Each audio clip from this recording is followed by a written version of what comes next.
8:16 en el territorio continental ecuatoriano, buscando la verdad y abogando por la unidad nacional en pro de la paz y la seguridad en el Ecuador.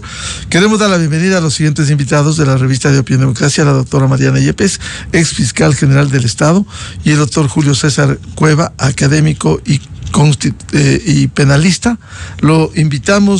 Les invitamos para analizar este caso que está en desarrollo precisamente durante los últimos días. Incluso durante las fiestas de Quito ha continuado la audiencia de juzgamiento de 11 implicados en el caso Independencia Judicial, entre ellos 2 vocales del Consejo de la Judicatura, el doctor Vilman Terán, que ya tiene una sentencia de primera instancia por delincuencia organizada, 9 años, 4 meses, caso Metástasis, y ahora caso Independencia Judicial, en donde la Fiscalía se ha esforzado, ha presentado 40 pruebas, 16 testigos, entre ellos cercanísimos colaboradores de Vilman Terán, que han dado colaboración eficaz. La Fiscalía ha investigado este presunto tráfico de influencias sobre los ex vocales del Consejo de la Judicatura en el denominado caso Independencia Judicial.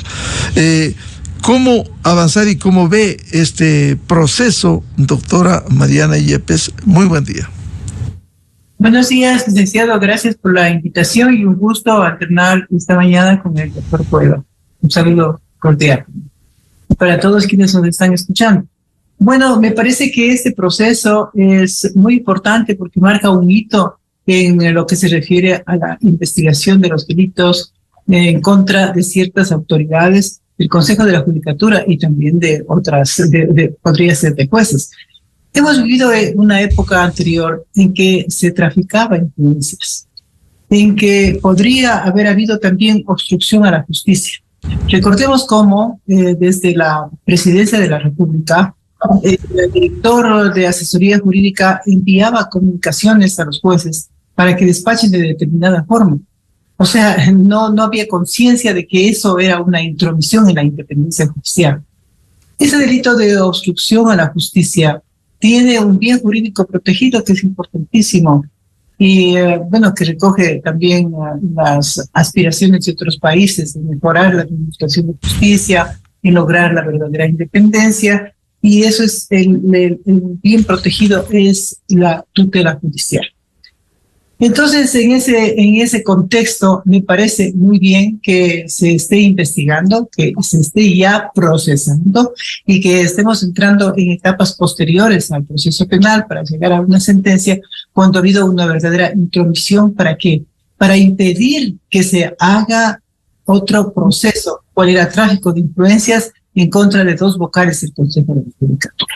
Ese juicio no sé cómo va, ese proceso no sé, no ha habido publicidad al respecto, pero ¿cuál era la idea? Que el juez que estaba conociendo y que iba a convocar una audiencia para conocer el de tráfico de influencias en contra de 2 miembros del Consejo de la Judicatura no lo haga. Y por eso se presentó una denuncia y por eso se le sanciona administrativamente, y después con una mayoría bien dudosa el Consejo de la Judicatura también llega a la destitución.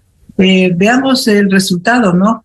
No solamente están implicados los 2 jueces, los 2 integrantes del Consejo de la Judicatura, sino también funcionarios, porque siempre parece que había un acuerdo, lo que ahora llaman una asociación ilícita de un delito, ¿no? Pero no sé si en esto se podría tratar con esa tónica, con esa visión.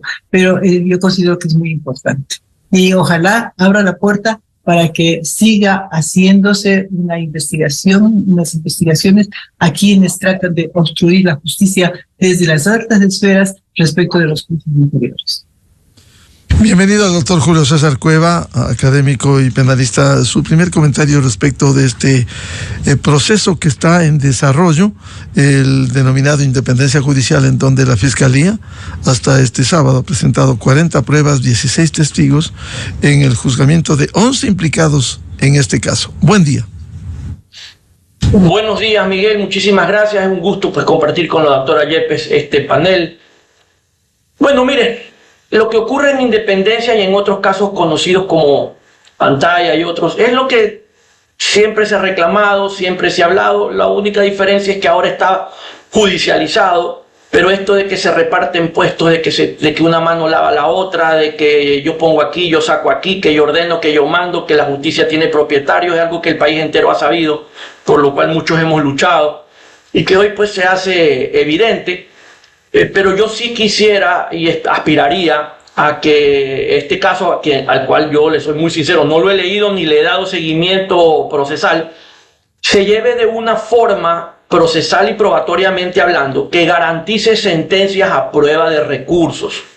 ¿De acuerdo? Porque veo que usted bien lo menciona, trabajan sábados y domingos, y eso es correcto, la ley lo permite, pero muchas veces es porque los jueces están presionados de que se va a caducar la prisión preventiva, cuando muchas de estas personas tienen más de una prisión preventiva, y a pretexto de esto se violan garantías constitucionales como la defensa y cosas por el estilo, e incluso la seguridad jurídica, el debido proceso. Y eso es lo que nos puede traer en unos años más adelante, es que estas personas que se dice se han llevado en peso la justicia y la han prostituido como nunca antes, obtengan resarcimiento, disculpas públicas y además una indemnización. Digo esto por lo que yo, y ahí sí me consta, he visto en otros casos.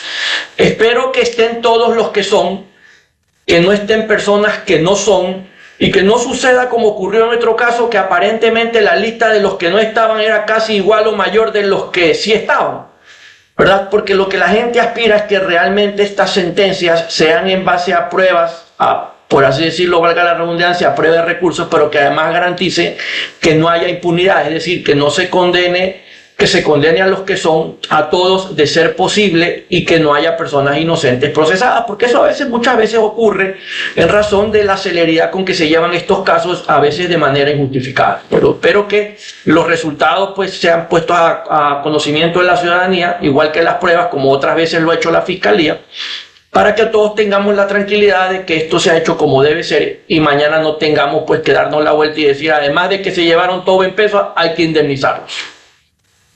Doctora Mariana Yepes, antes de continuar con el tema específico del caso Independencia Judicial, ¿cuánta garantía da el que, dada la crisis que tiene el máximo organismo judicial, la Corte Nacional de Justicia, faltan jueces nacionales, con jueces nacionales, por lo que el país conoce, el fracaso en los procesos de designación en el Consejo de la Judicatura? Hoy están encargados de este caso Independencia Judicial 3 conjueces temporales designados por el Consejo de la Judicatura: Olavo Hernández, ponente, doctor Hernán Barros y doctor Edison Cantos. ¿Cuántas garantías debe haber a sabiendas de que son conjueces temporales?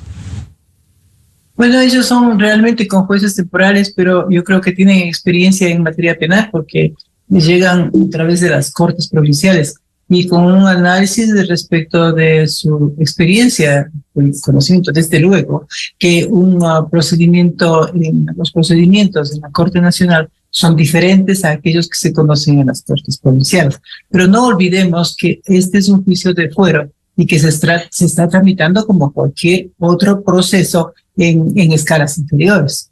Quiero decir que si los tribunales penales tienen experiencia, estos jueces temporales, en juzgamiento de delitos cometidos en primera, segunda instancia, deben tenerlo para tramitar un juicio de fuero, que no es juicio de casación ni de revisión, ni de doble conforme, que está vigente ya en el país. De manera que yo creo que sí estaría respaldado por el accionar de los jueces.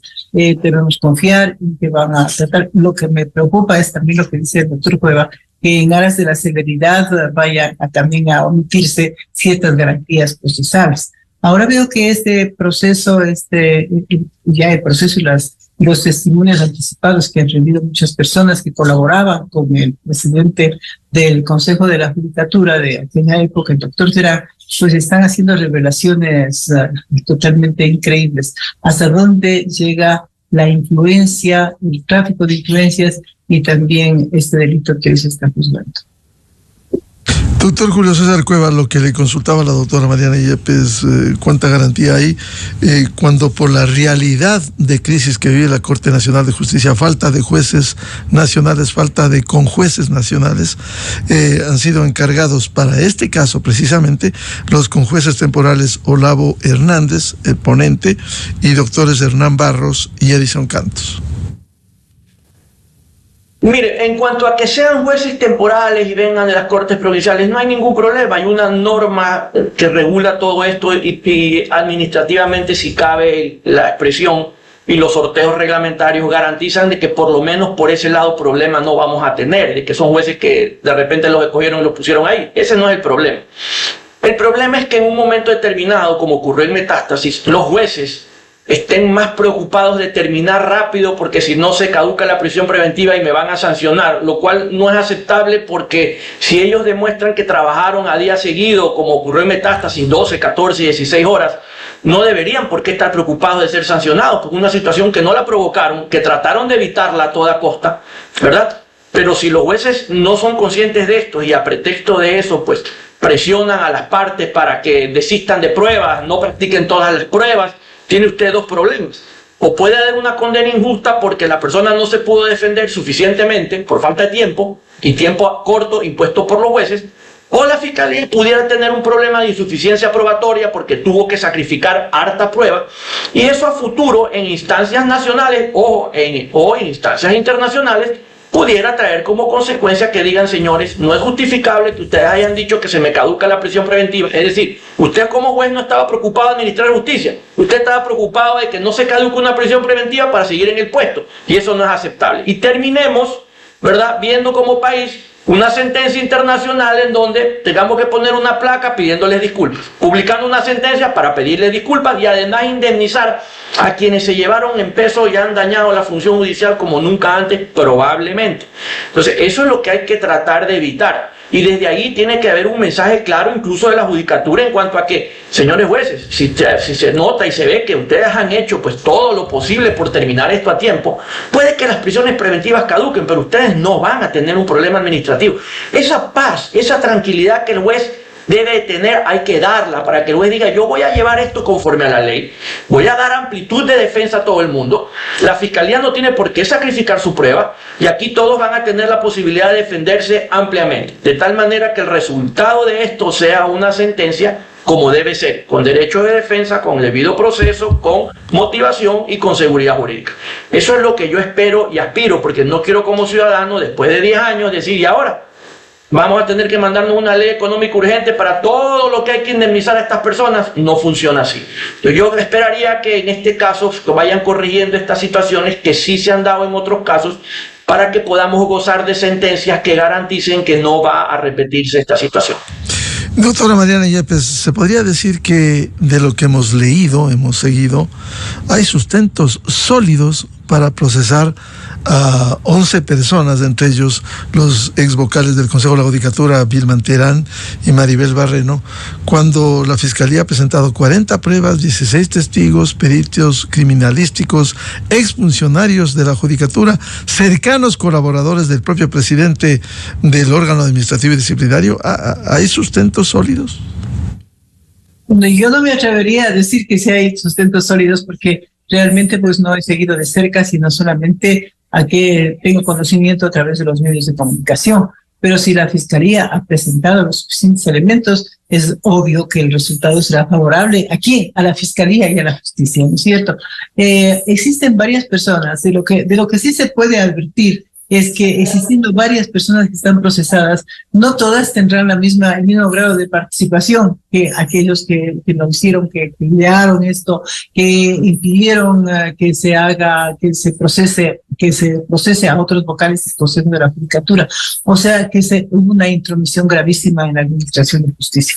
Ahora de los colaboradores, si ellos, depende, no sé cómo estará la acusación, cómo estaría la acusación, cómo estarán las pruebas que presente la Fiscalía para llegar a la conclusión de que todos han sido partícipes del delito. Hay grados de participación, obviamente aquellos dos vocales serían los principales, digamos, me atrevo a decir, porque yo no conozco como usted el tema, pero los otros que serían colaboradores. Y muchos de ellos habrán obedecido a los jefes, que son los vocales del Consejo de la Judicatura, para poder elaborar un informe, o sea, no era de su propia iniciativa, sino que elaboraron los informes para pasarles a los jefes, que son los que realmente deben tener las responsabilidades en este tema. Pero como digo, es importantísimo este proceso. Yo considero que es importante cada cual de estas investigaciones que la Fiscalía ha hecho y que nos ha mantenido preocupados y ocupados en los temas judiciales este tiempo, metástasis, purga, etcétera. Este también tiene su importancia, porque abre la puerta precisamente ¿para qué? Para sancionar a aquellos que obstruyen la justicia siendo altas autoridades o también han cometido tráfico de influencias. Eso es gravísimo. Antes no se había hecho. Ese tráfico de influencias, esa obstrucción a la justicia, lo que provocó es que salgan como 100 jueces, que no hacían lo que ordenaban las autoridades. Ojalá esto no se vuelva a repetir.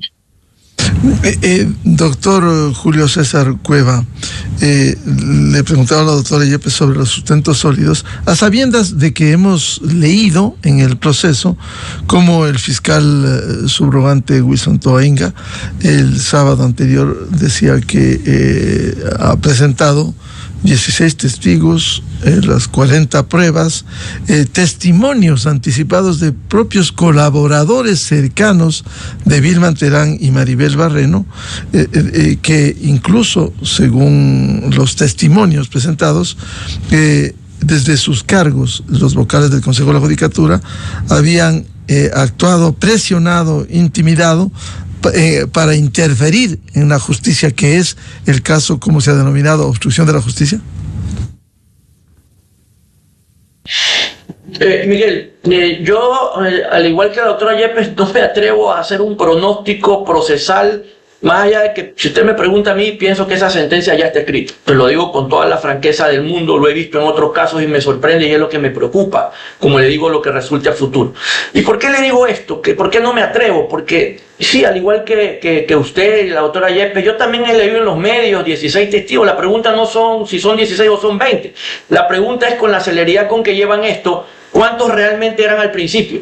Porque si usted me dice que eran 20 y se van a hacer 16, digo, bueno, hay un porcentaje importante de pruebas que se practicó. Pero si resulta que usted me dice que han sido 16, pero realmente inicialmente ellos anunciaron 80, hay una diferencia sustancial. Entonces, ¿cómo con el 20% de la prueba usted pretende que condenen a todos? Me preocupa. Por eso digo, me da la impresión que incluso en algún caso puede esto casi que decirse que la sentencia está escrita. Y eso no es correcto, porque si así fuere, ¿verdad?, esto nos va a traer a problemas a futuro. Le digo porque eso ocurrió en Metástasis, por ejemplo. La Fiscalía dice, tuvimos 38 testigos, la gente dice 38 testigos, pero si usted compara con los casi 300 que anunciaron, usted se da cuenta que sacrificaron el 90% de la prueba testimonial, y con eso de ahí, ¿cómo es que usted no tiene insuficiencia probatoria? ¿O usted exageró 10 veces la prueba para decirle a la gente en los medios 300 testigos? Y claro, nosotros lo escucho, y los que sabemos y los que no saben escuchan, y dicen 300 testigos. Y después terminan con 38.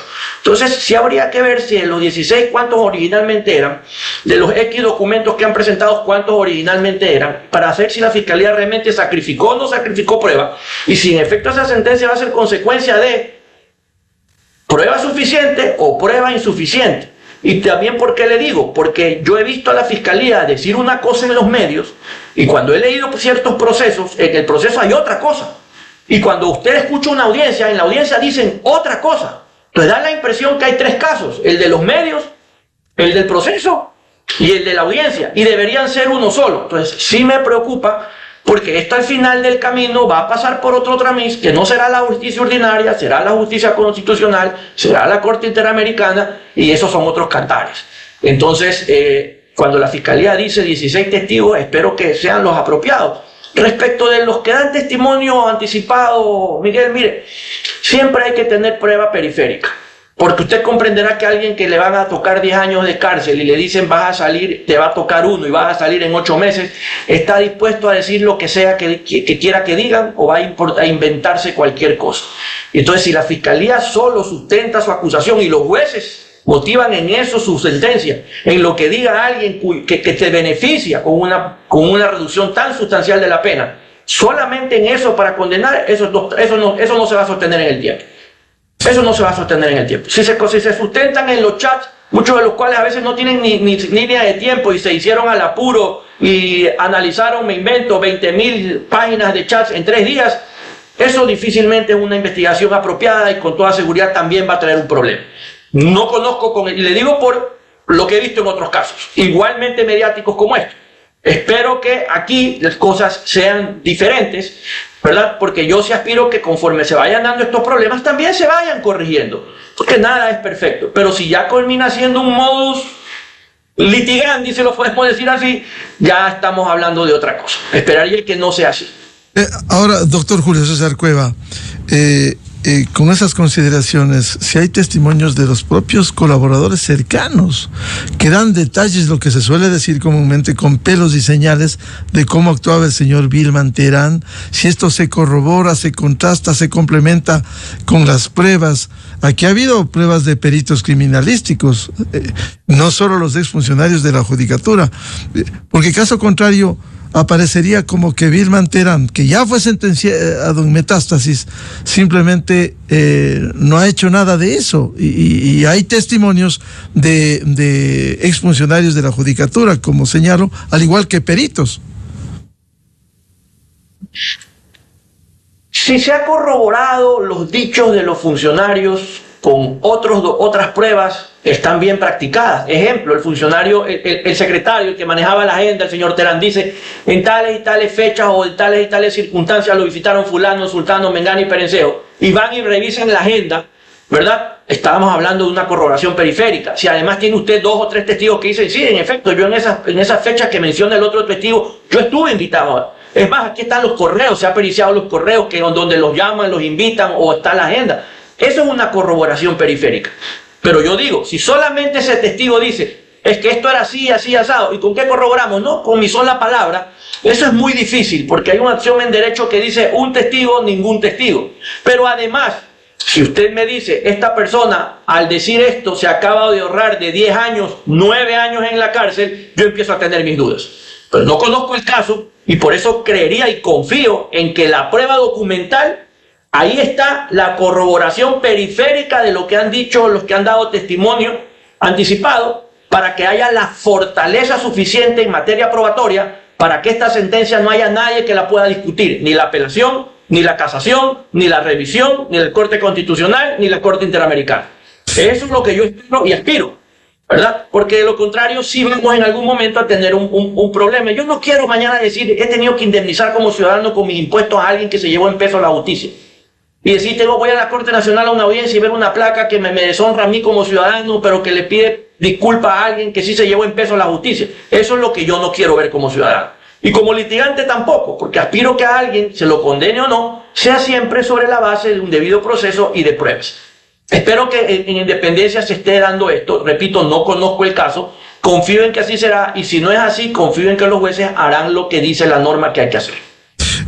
Doctora Mariana Yepes, hemos revisado y hemos escuchado testimonios del proceso, no declaraciones públicas, sino del proceso, en donde habría graves presunciones de responsabilidad, el caso de Vilman Terán, en donde poco a poco, con la presentación de las pruebas del fiscal subrogante Wilson Tomainga, se ha ido corroborando de lo que se ha seguido el hilo conductor de este proceso.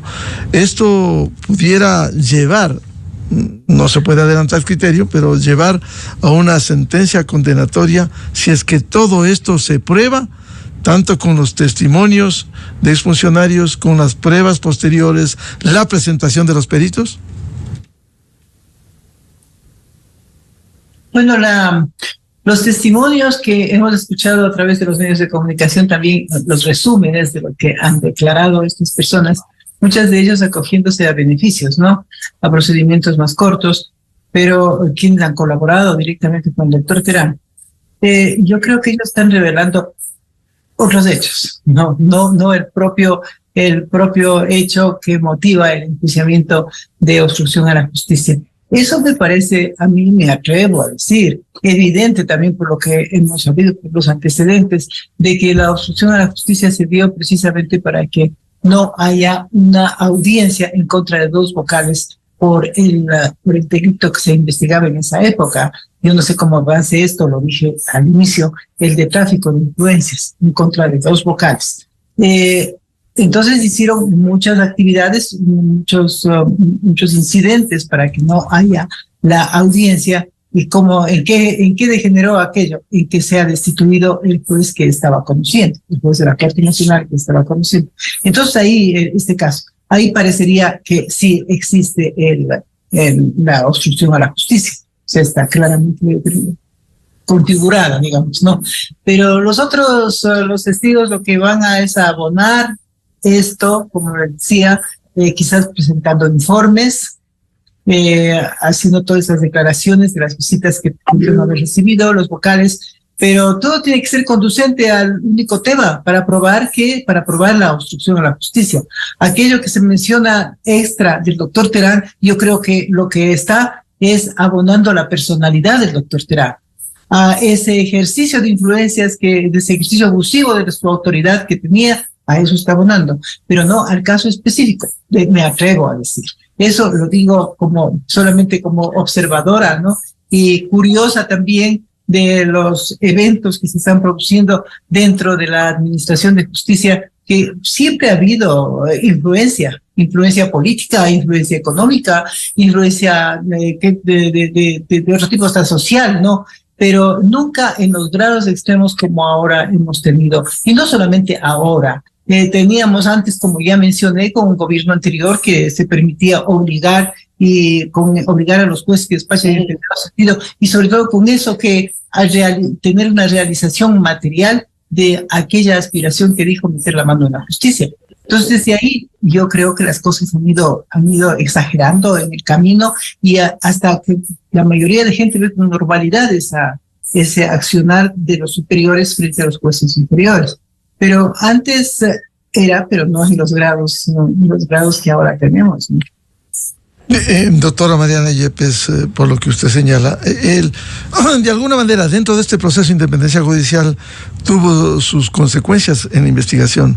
El Consejo de la Judicatura y los dos vocales que están procesados con 2 votos destituyeron a un juez nacional, y precisamente se obstruyó. Hasta el día de hoy no se ha retomado por los problemas que tiene de falta de jueces la Corte Nacional.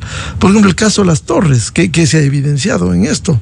Lo sacaron al juez, lo restituyeron con una acción a ese juez que luego tuvo que salir ya. Pero aquí hay temas que se evidencian en el proceso de que sí obstruyeron para un caso, en el caso insisto, de Las Torres, para que continúe, sacaron al juez, y ese caso hasta el día de hoy está paralizado. No creo que fue por el caso de Las Torres específicamente, sino por aquel de tráfico de influencias, que estaba iniciado en contra de los vocales. Ese me parece que es el caso, porque ahí destituyeron al juez. El caso de Las Torres, si me permite, solo para precisarle, que este juez tramitaba el caso, y con eso lo sacaron, y obviamente por falta de jueces ese caso está pendiente en la segunda instancia que se apeló. Y el caso de Las Torres también está pendiente por un recurso, ¿no? O sea, está quedado. No sé si por este tráfico de influencias, por la obstrucción de la justicia, desconozco, pero se quedó ahí. Lo más claro, de acuerdo con los medios de comunicación, lo que yo he apreciado es por el proceso de tráfico de influencias que había, que no avanzaba, y que le impedía al doctor, que no recuerdo el apellido ahora, el que tenía el proceso y que fue destituido por esa razón. Doctor Julio César Cueva, estas incidencias dentro del proceso, de alguna manera, se llega o no se llega a la sentencia condenatoria, se ha evidenciado la influencia para obstruir a la justicia, para meterle mano a la justicia, porque hay otros casos que no son precisamente de independencia judicial, en donde se evidenció que hubo jueces que fueron perdonados, 35 acciones administrativas y disciplinarias, y nunca fueron sancionados. Es decir, la metida de mano en la justicia sí se ha evidenciado. Miguel, la metida de mano a la justicia es de toda la vida. Se empeoró cuando se creó en la Constitución del 98, si no me equivoco, el Consejo de la Judicatura. A la justicia le han metido la mano siempre. Lo único que han cambiado son las manos, pero la técnica y las mañas lo que han venido es mejorando. Y se mejoraron a raíz del gobierno que entró en el 2007, en donde a un juez lo suspendían en cuestión de 30 minutos. Y yo de eso sí tengo las pruebas, por si acaso. En 30 minutos. Y tanto fue el abuso que por eso la Corte Constitucional saca una sentencia que dice ya no suspende más el presidente de la Judicatura, ahora tiene que hacerlo el Pleno. Y eso demoró un poco más, ¿verdad? Pero cuando estaban de acuerdo hacían más o menos lo mismo. Y la justicia siempre ha sido una mercancía, Miguel, solo que ahora es una mercancía más preciada que las aduanas, porque con eso usted le quita a la gente su libertad y sus bienes. Y si usted revisa, cada vez que entra un nuevo presidente del Consejo de la Judicatura, le piden la renuncia, curiosamente, a todos los directores provinciales, a los disciplinarios. Entonces se reparten el país. Si usted quiere algo, tiene que hablar con el vocal que controla esas provincias. Entonces esos son los que le dicen al juez cómo sale el informe y no sale, y es la manera en que se manipula la justicia. Esa es la verdad que todo el mundo ha sabido. Quien litiga sabe que así funciona. Desgraciadamente, lo que ha hecho Independencia o lo que ha hecho alguno de otros de estos casos es poner en las cortes la evidencia de lo que en este país se sabe que pasa. Pero yo quisiera generar una reflexión, Miguel. Hablamos de los jueces y hablamos de los fiscales, de la función judicial. ¿Y qué ha hecho el legislativo para esto? Porque yo le voy a decir una cosa. Ahorita vamos a meter preso a Terán y no sé a cuántas personas más. ¿Y usted cree que resolvimos el problema? Si el procedimiento de selección sigue siendo el mismo y en febrero ya se están matando por ver quién controla la judicatura. ¿Y sabe por qué se están peleando quién controla la judicatura? Porque el fiscal general subrogante se jubila. La fiscal general no va a continuar porque no le interesa. Y entonces quien controle la judicatura va a poner al fiscal general subrogante nuevo, que es quien va a ocupar el cargo de la fiscalía. En este país, en donde los subrogantes duran 4 años. Entonces yo pregunto, ¿dónde está el Ejecutivo, que es colegislador? ¿Dónde está la Asamblea, que es legislador? Para hacer las reformas que garanticen que en estos puestos no haya más Wilman Teranes. Pero nada, y nada se está haciendo. ¿Y sabe por qué nada se está haciendo? Porque todos quieren tener un Wilman Terán en la judicatura. Esa es la verdad que hay que decirle al país, y esa es la realidad que tenemos que empezar a cambiar. Porque lo contrario, vamos a estar metiendo Wilman Teranes a cada rato, y esto es, ya, pero nuestra estructura que permite esto no está cambiando. Y si no la cambiamos, nos seguiremos reuniendo aquí para comentar Independencia 2, Independencia 3, Independencia 100. Y seguiremos en esto. Doctora Mariana Yepes, es grave lo que dice el doctor Julio César Cueva. Es decir, que se siga buscando el control de la justicia, que por cierto no ha sido de hoy, pero que se siga buscando personajes como Wilman Terán para que actúen de la manera que lo ha hecho. No, pero la gran responsabilidad tiene la Corte Nacional en el momento que envió a un candidato como el doctor Montrán. Y no era desconocido, porque formó parte del tribunal. Él estaba en la sala civil de familia. Entonces le conocían todos cómo era su personalidad, que primero es lo que nosotros hemos visto públicamente, y después su accionar, eso estamos conociendo paso a paso. Esa grave responsabilidad, no solamente de la Corte Nacional en poner a quién va a presidir el Consejo de la Judicatura, sino también de las otras instituciones que ponen las ternas para que se conforme el Consejo. Pero como las ternas están integradas por personas que provienen del sector ejecutivo, el sector del órgano legislativo, eminentemente políticas, y que responden ¿a qué? Responden a la mayoría en la Asamblea, ¿no es cierto? Y responden también al gobierno de turno. Luego el modelo tiene que cambiar. Este modelo fue instalado con la Constitución que nos rige actualmente, porque el Consejo de la Judicatura nació de otra manera, que de acuerdo con la Constitución del año 98, el Consejo de la Judicatura tenía otro tipo de organización. Y si hacemos una comparación entre el Consejo de la Judicatura inicial con los consejos posteriores que han venido, y desde luego, el del doctor Terán, hay una gran diferencia, ¿no? La politización hoy y otros temas, porque no solamente ha sido la politización, sino otro tipo de compromisos, yo creo que hay una gran diferencia. Poner en el Consejo de la Judicatura a una persona como el doctor Wilman Terán es responsabilidad de la justicia, es responsabilidad de la Corte Nacional. Ellos lo pusieron. Y si él fue al Consejo de la Judicatura con aspiraciones superiores de ser presidente de la República, como muchos han declarado, eso es gravísimo. Entonces no estaba preocupado de su actividad propia, cual era controlar a la justicia, sino de él engalanarse, de ascender a lo que nunca hubiera soñado. Doctor Julio César Cueva, ayer Diario Expreso publicaba un análisis que decía, perdón, voy a leer textualmente: sin Vilman Teranes no habría correas. Y dice este análisis: el expresidente del Consejo de la Judicatura es el producto más acabado de la corrupción judicial del correísmo. Más allá de lo que esto ha habido en la justicia casi siempre, estos hechos han profundizado esta situación. Sí, pero yo pienso que es al revés. Sin Correa no hubieran Wilman Teranes, porque ellos son los que diseñaron la constitución que permitió todo esto. Pero yo estoy muy de acuerdo con lo que dice la doctora Yepes. Nosotros vituperamos, vilipendiamos al señor Terán. Yo pregunto, ¿y quién lo puso ahí? El nombre de cómo apareció que él fue el selecto de una terna. Y esa terna, ¿quién la hizo? Le hicieron unos jueces. ¿Por qué la sociedad no ha hecho responsable a estos jueces? Que sí, hay algunos.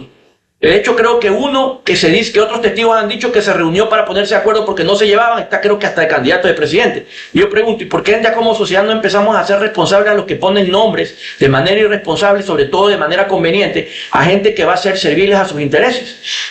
Porque estas son las cosas que no cambian.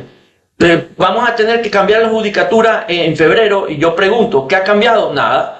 El Ejecutivo pondrá a quien le interese, el Legislativo pondrá a quien le convenga, la Corte Nacional de Justicia, que evidentemente seguirá siendo esta, porque el concurso pues ni siquiera empieza, con consecuencia justamente lo que hizo el señor Terán, va a poner también a quien le convenga, y nos volveremos a ver para Independencia versión 2.0, y eso es lo que yo justamente no quiero que suceda. Esto no es cuestión de meter preso a unos, porque si las estructuras se mantienen, la corrupción se mantiene, y no solamente opera para la justicia, esto es para todo lo que usted quiera hablar: la educación, la salud, las petroleras, las eléctricas, donde usted quiera. Entonces atacamos a las personas, pero no desmantelamos las estructuras. Mientras no desmantelemos constitucionalmente estas estructuras, Miguel, seguiremos teniendo ese problema, con la diferencia y la gravedad de que conforme pasa el tiempo se cuidan más, y es más difícil detectarlos o es más difícil probarlos, ¿verdad? Aquí llegó un momento en que, claro, ya eran dueños de todo, hacían lo que les daba la gana y no se imaginaron nunca que esto iba a pasar. Ha sucedido, y espero que sea la primera piedra en la lucha contra la corrupción y la impunidad. Pero sin desmantelar las estructuras, esto simplemente será un recuerdo. Quisiera consultarles a nuestros invitados otro caso, la casuística, el caso de las presuntas irregularidades en la reconstrucción de Manabí. Resulta, pregunto, doctora Mariana Yepes, insólito, si no resulta insólito, que para este miércoles 11 de diciembre se va a pretender instalar la 9ª audiencia, 8 audiencias fallidas recién para evaluar y preparar el juicio, en donde está el señor Jorge Glass Espinel, que cumple 2 condenas y que ha venido dilatando. La última vez no se presentó ni él ni su abogada, que estaba enferma. Lo cierto es que ya en la anterior audiencia, en octubre, el juez que tramite el caso, doctor Julio César Inga, dispuso que en la 8ª, vamos este miércoles la 9ª, que en la 8ª, si no iba el abogado, simplemente que asuma con nombre y apellido, dice el dictamen del juez, que asuma el doctor Diego Jaya Villacrés, defensor público, quien deberá estar preparado para asumir la defensa. Esto fue en octubre. Resulta que se presentó la semana anterior y el doctor Diego Jaya, el representante del defensor público, dijo que no estaba empapado. 2 meses después. Al final de cuentas, ¿cómo evitar que se dilate la justicia? No sé si son artimañas o maneras también de obstruir el desarrollo de la justicia.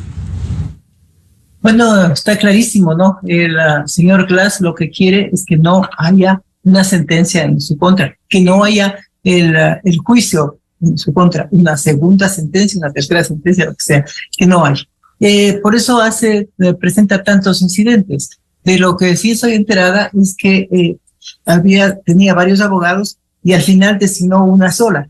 Y esa abogada no pudo presentarse porque arguyó que tenía una afección. Para eso, la mencionó su salud, para eso me parece que la sala está, o el juez está haciendo una verificación, o hizo una verificación, inclusive de acuerdo a lo que se conoce, podría haber una sanción en contra de esta abogada, ¿no? Pero lo que me resulta extraño es que habiendo una resolución ya en la que se dispone que el defensor público esté pendiente de esto para evitar más dilaciones, el defensor público no actúe, no esté preparado. Él debía haberse preparado. Pero para este próximo señalamiento, con seguridad, se tratará también de hacer otra dilación, pero el defensor ya debe estar preparado. Pero lo contrario, pues yo creo que deberían tomar las medidas correspondientes en contra también de quien ostenta la calidad de defensor público. Es diferente, hoy está más institucionalizada la defensoría pública, es diferente a aquellos procedimientos que se daban. No iba el abogado defensor y se le hacía ingresar al defensor público sin saber absolutamente nada de lo que iba a tratar. Ese es un caso delicado que debe haber conocido, ya se debe haber preparado el defensor público, con la confianza de que él va a actuar, con la seguridad de que él va a actuar, y no los abogados que están haciendo incidentes precisamente para que no se realice la audiencia. Doctor Julio César Cueva, a ver, este caso, reconstrucción de Manabí, que se dilata este miércoles, la llamada novena audiencia, recién de evaluación y preparación del juicio, con el incumplimiento, primero de la defensa del señor Glass, el propio señor Glass, y luego hasta del defensor público, en donde el juez, leo textualmente lo que puso el juez en octubre, dice: el caso concreto, la presentación del doctor Diego Jaya Villacrés, defensor público, quien deberá estar preparado para asumir la defensa en caso de audiencia de los abogados particulares designados por los procesados. Resulta que han pasado 2 meses y no está empapado y no pudo la semana anterior, y ahora va la novena audiencia, doctor Cueva. Miguel, con la crudeza que la situación amerita, se lo voy a decir. Ese juez o no tiene pantalones, o tiene miedo, o está amenazado, o tiene deuda. Deuda me refiero a que le tienen un expediente administrativo por ahí que seguramente con eso lo quieren sancionar y por eso está aguantado. No hay forma de que un juez pueda justificar, Miguel, discúlpeme. No hay manera que un juez pueda justificar que 9 veces le causa un incidente y él no hace nada. A la octava pone defensor público, a la octava. El juez sabe lo que hacen los jueces que realmente quieren hacer una audiencia. Cuando hacen el primer señalamiento, ya designan un defensor público. En casos como estos, como cuando hay muchas personas procesadas, así lo hicieron en Metástasis, por ejemplo, pusieron 3 defensores públicos y les ordenaron que estuvieran preparados desde la primera audiencia. Es decir, en este caso, si el juez hubiera querido esto, hubiera puesto 1 o 2 defensores, hubiera oficiado y hubiera dado un plazo razonable para que la defensoría le indique con nombre y apellidos quiénes eran los 2 o 3 defensores públicos, les hubiera ordenado comparecer en tele y le hubiera ordenado a la fiscalía que le dé la copia del expediente íntegra y que estén preparados para que en la eventualidad de que en la primera audiencia no se dé, en la segunda ninguno de los 2 o 3 defensores públicos tuvieran excusa de no participar, bajo la prevención de sancionar a los defensores públicos y a los abogados si a la segunda no comparecían de manera justificada. Y se acabó el problema. Pero se deja con certificados médicos, se deja con excusas. No es admisible que 9 veces usted no haya podido instalar una audiencia. No hay manera de justificar esto. A la segunda debió haberse instalado. Que el juez lo haga a la octava. Ese juez hace rato debería estar sancionado. Pero hace rato. A la tercera debió haber sido sancionado. Esas son las cosas que se reclaman. Esas son las cosas que hacen que la justicia no funcione y por las cuales la gente no cree en la justicia. El juez de primera, sabiendo el caso, porque le aseguro que en la formulación de cargos le hicieron los mismos incidentes. Estoy segurísimo que le hicieron los mismos incidentes. Entonces, ya con esos antecedentes, el juez debió haberse curado en salud y de entrada debió haber dicho: me traen a los defensores públicos, y de entrada les hubiera dicho: denle a la fiscalía, y se hubiera asegurado de que tenían el expediente, que la fiscalía les dio todo, le hubiera ordenado a la fiscalía que le informe si los defensores fueron a conocer el expediente, que les diga cuánto tiempo se dedicaron a esto, de tal manera que el juez tenía todo para instalar la segunda audiencia. No acepto como ciudadano que me digan que 9 veces no han podido instalar una audiencia, y recién a la octava que vaya el defensor, que le va a decir que no ha tenido tiempo tampoco, porque solo sabe Dios cuántos cuerpos. Por eso la justicia no funciona. Pero eso es culpa del juez, porque las herramientas en la ley sí hay. para sancionar a quienes hacen esto. No las aplican, ya le digo, falta de pantalones, miedo, amenaza o tienen alguna deuda por ahí. Y así no funciona la justicia. Doctor Cueva, porque simplemente para el ciudadano común, justicia que tarda no es justicia. Y si se dilata delante del propio juez, esto no avanza la justicia, doctor Cueva.